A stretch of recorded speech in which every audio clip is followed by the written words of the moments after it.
41वां साल चल रहा है मेरे को जहाँ पे काम कर रहा हूँ। कार्यकर्ता जानता क्योंकि मैं बहुत लो प्रोफाइल में रहता था। आप विकास के ऊपर वोट मांगो, अपने एजेंडे पे वोट मांगो। कोई भी नेताओं को घमंड नहीं करना चाहिए कि जनता हमारे से भी ऊपर है। राजीव जी प्राइम मिनिस्टर होते, लोग बाजू पकड़ के उनको ले जाते थे कि हमारी पहले सुनिए। इन्होंने 40 साल का मेरा काम देखा है, आगे जब तक भगवान उम्र देगा तब इनकी सेवा ही करूँगा।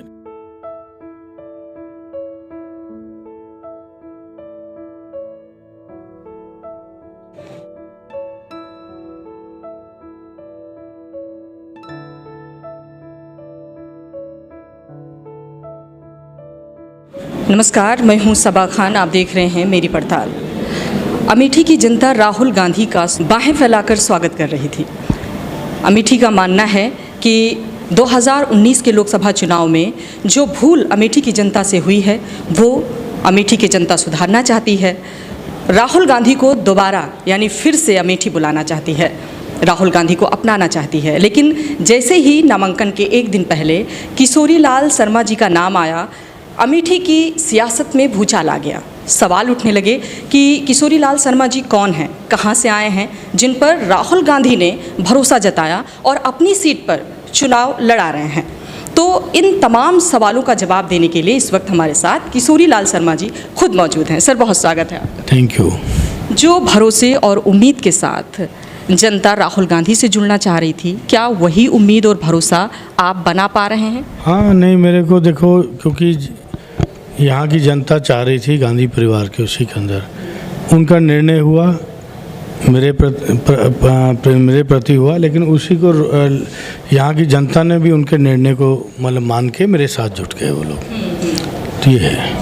तो बहुत लोगों का ये भी मानना है कि आप नया चेहरा हैं। कहाँ से आए आप और कैसे आपको उतार दिया, क्योंकि एक बहुत बड़ी उम्मीद देख रही थी राहुल गांधी में अमेठी की जनता। देखिए, मैं नया चेहरा तो नहीं हूँ। यहाँ मैं 1983 से काम कर रहा हूँ। राजीव जी के साथ से मैंने शुरू किया था। नया चेहरा नहीं हूँ। और इन्हीं के बीच में ही मतलब ये कमरे में यहाँ बैठे हैं, यहाँ हम गद्दा लगा के सोते थे कभी राजीव जी के इलेक्शन में। तो नया ऐसा नहीं कि नया नहीं हूँ। 41वां साल चल रहा है मेरे को जहाँ पे काम कर रहा हूँ। तो कार्यकर्ता जानता क्योंकि मैं बहुत लो प्रोफाइल में रहता था। आज भी मैं मीडिया में, मेरे को ज़्यादा वो नहीं है इंटरेक्शन करने का, मेरे को तजर्बा भी नहीं है। तो लेकिन चेहरा यहाँ के लिए मतलब जो है कि नया नहीं था, क्योंकि मैं कार्यकर्ताओं के बीच से उठ के ही यहाँ तक पहुँचा हूँ। तो इसलिए मतलब जो है मेरी 41 साल की सर्विसेज यहाँ पे है और ये सर्विसेज मैंने पूरी गांधी परिवार के साथ शिद्दत से निभाई है मैंने, ठीक है। और उन्हीं का ही आदेश था कि आपको लड़ना है, जबकि मैं तब भी मना कर रहा था कि नहीं, मैं लड़वा सकता हूँ, आप लड़िए और आप कम समय दीजिए क्योंकि देश भर में आप लोगों को घूमना है। लेकिन उन्होंने कहा कि ये निर्णय है, इसका आपको पालन करना है। और मैंने एक हम्बल सोल्जर की तरह मैंने उसको पालन किया। एक सवाल ये भी उठ रहा है सर कि राहुल गांधी के मन में क्या कोई मलाल है, किसी भी तरीके का कोई नाराज़गी है अमेठी को लेकर? क्यों अमेठी छोड़ दिया राहुल गांधी जी ने, आपको क्यों मैदान में उतारा? नहीं, देखो, ऐसा नहीं, उन्होंने ना पहले छोड़ा ना आज छोड़ा है। अब राहुल जी का जो पिछला रिज़ल्ट रहा, मैं मानता नहीं हूँ कि यहाँ की जनता ने उनको मत कम नहीं दिए, 4 लाख समथिंग दिए। हम लोग मात्र 53,000 वोट से हम लोग हारे। तो कुछ तो जो अभी चल रहा है, जो आप घूमेंगी तो प्रधानों से मिलिएगा, कोटेदारों से मिलिएगा, तो आपको बताएंगे कितना प्रेशर उन लोगों के ऊपर है। ये कभी अमेठी की परंपरा नहीं रही कि दबाव से, सरकारी दबाव से वोट हासिल किया जाए, ये कभी परंपरा नहीं रही। तो लोग उसको महसूस कर रहे हैं कि ये चीज़ें हमने देखी ही नहीं कभी। भाई राजीव जी तो यहाँ प्रधानमंत्री होके भी लड़े, ठीक है, तब कोई दबाव नहीं था। 89 तक तो हमारी सरकार ही रही यहाँ पे, तब भी ऐसे प्रधान थे जो हमारा ओपन विरोध करते थे, हम कन्विंस करने की कोशिश करते थे, लेकिन हुआ अगर हमारे खिलाफ दिया तो उसका मैंडेट हमने कबूल किया। तो इसलिए यहाँ पे ये अमेठी पहली बार इस तरह की दबाव महसूस कर रही है कि किस तरह ये वोट लेने के लिए खाली भी आप विकास के ऊपर वोट मांगो, अपने एजेंडे पे वोट मांगो। अब 10 साल हो गए, कम नहीं है 10 साल, कि आपने अपने मैनिफेस्टो में जो चीज़ें कही थी 10 साल पहले, 2 करोड़ नौजवानों को नौकरी देंगे, किसानों की आय दुगनी कर देंगे, काला धन लाएंगे, 15 लाख यूं ही चला जाएगा। तो ये सारी चीज़ें आप उस पर मांगो ना, उस पर आ जाइए, ठीक है। फिर जो यहाँ की है मुद्दे उन पे आके इलेक्शन, उनके अंदर आपने क्या किया। तो लड़ाई इस पे होनी चाहिए, इस पे नहीं हो कि वो आपके लिए क्या कह रहे हैं, मैं उनके लिए क्या करूँ, ये तो मुद्दा ही नहीं है। ठीक है, 5 साल से स्मृति जी हैं यहाँ पर, क्योंकि उन्हीं से आपका मुकाबला है तो जोड़ना पड़ेगा उनका नाम। उन्होंने क्या विकास किया, किस वजह से जनता यहाँ पर बदलाव चाह रही है, क्यों विरोध हो रहा है, क्या आपने ये जाना जनता के बीच जाकर? नहीं, देखो क्या है कि वो मतलब 5 साल वर्सेस 15 साल की बात करते हैं हमारे, तो आप उनको 15 साल का आप जरा घूमिए कि 15 साल में यहाँ क्या राहुल जी ने विकास किया। किसी के विकास को नकार देने से विकास ख़त्म नहीं होता, तो जनता के बीच में दिखता है। हम कितना भी कहते रहें कि ये लेकिन विकास यहाँ के लोग देखते हैं। ठीक है, तो ये चीज़ें मतलब है, और जो चीज़ दिखती है प्रत्यक्ष को प्रमाण की ज़रूरत नहीं होती।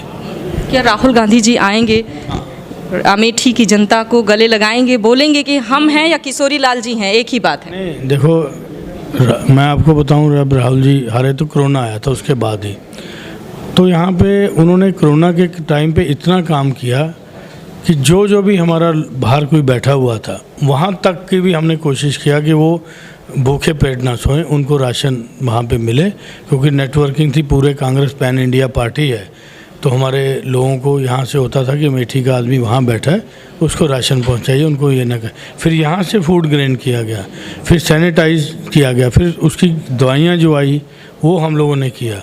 ठीक है, एमपी तो नहीं थे, अगर चिढ़ होती जो आप वर्ड कह रहे हो तो ये चीज़ें वो कभी ना करते।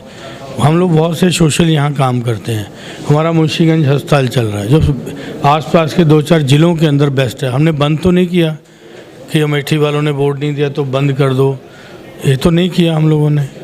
तो स्मृति ईरानी जी ये भी कह रही हैं कि राहुल गांधी को हार का डर था, इस वजह से वो चले गए यहाँ से और किशोरी जी को उतार दिया। गांधी परिवार ना अंग्रेज़ों से डरा है, ना अब डर रहा है, ना आगे डरेगा।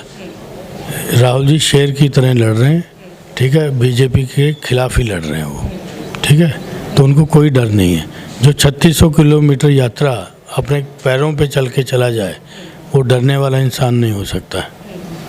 ठीक है, ये महसूस करिए आप। और आप अपने आप को यहाँ पर कितना मजबूत महसूस कर रहे हैं अमेठी में? नहीं, मजबूत तो देखिए मैं जनता के उस पर ही है। कोई भी नेताओं को घमंड नहीं करना चाहिए कि जनता हमारे से भी ऊपर है। ठीक है, अगर ये हम दम्भ हमारा कभी नहीं बोलता। मैंने 40 साल राजनीति किया, अब ये मैं दूसरी पीढ़ी है जिनके साथ मैं काम कर रहा हूँ, कई तो तीसरी पीढ़ी है जिनके दादाजी से काम किया, फिर उनके पापा से किया, आज वो हमारा तीसरी पीढ़ी के साथ काम कर रहे हैं। इस तरह हो रहा है। ये सीट राहुल गांधी की थी, इस वजह से ये मान रही है जनता। क्या आप ये मानते हैं कि आप यानी किशोरी लाल जी अमेठी की जनता से और अमेठी की जनता किशोरी लाल जी से विश्वास बन पा रहा है? वो बन पा रहा है मेरा। तो मेरे को तो लग रहा था पहले दिन की जनता कैसे मेरे को लेगी, क्योंकि जनता उनको चाह रही थी। लेकिन यहाँ की जनता राहुल जी के आदेश को भी मानती है, उनके निवेदन को भी मानती है। तो क्योंकि ये अपने जुड़े हुए हैं उनसे लोग। नेहरू परिवार ने, गांधी परिवार ने यहाँ कभी अपने पदों का घमंड नहीं किया। राजीव जी प्राइम मिनिस्टर होते, लोग बाजू पकड़ के उनको ले जाते थे कि हमारी पहले सुनिए। तो वो चीज़ें मैंने भी उनसे ही ग्रहण करी। ठीक है, तो ये चीज़ें मतलब इस तरह हैं। तो क्योंकि राजनीति को कभी भी घमंड नहीं करना। जनता बहुत बड़ी ताकत रखती है, उनके मन में क्या है हमको उनको टटोलने की ज़रूरत है। सर, आप प्रॉमिस करें अमेठी की जनता से कि जिस उम्मीद और भरोसे के साथ आपको जनता चुन रही है, आप उस उम्मीद और भरोसे पर खरे उतरेंगे। इन्होंने 40 साल का मेरा काम देखा है, आगे जब तक भगवान उम्र देगा तब इनकी सेवा ही करूँगा। इनकी छोड़कर तो नहीं जाएंगे? नहीं, बिल्कुल नहीं छोड़। थोड़ा सा डगमगाया है भरोसा जनता का, राहुल गांधी की वजह से मलाल आया है। नहीं, देखिए राहुल जी से आज भी जुड़े हुए लोग हैं, कल भी जुड़ेंगे, आगे भी जुड़े रहेंगे। और आएंगे भी राहुल गांधी जी नहीं, अमेठी की जनता से प्रचार करने आ रहे हैं वो, तो प्रचार करने आ रहे हैं। उसके बाद भी राहुल जी आएगा। जब भी हमारा बड़ा कोई कार्यक्रम होगा मैं उनको लेके आया करूँगा। बहुत शुक्रिया आपका। तो किशोरी लाल जी पार्टी के बैक डोर से एक ईमानदार पर भरोसेमंद कार्यकर्ता के तौर पर काम करते रहे हैं। आज मौका मिला उन्हें अमेठी में चुनाव करने का, चुनाव कराने का, तो ये कोई नई बात नहीं है किशोरी लाल जी के लिए अमेठी से रूबरू होना या अमेठी की जनता को। अब देखने वाली बात होगी कि कितने हद तक ये स्मृति ईरानी से लड़ पाएंगे, उन्हें मात दे पाएंगे, फिलहाल देखते रहें मेरी पड़ताल।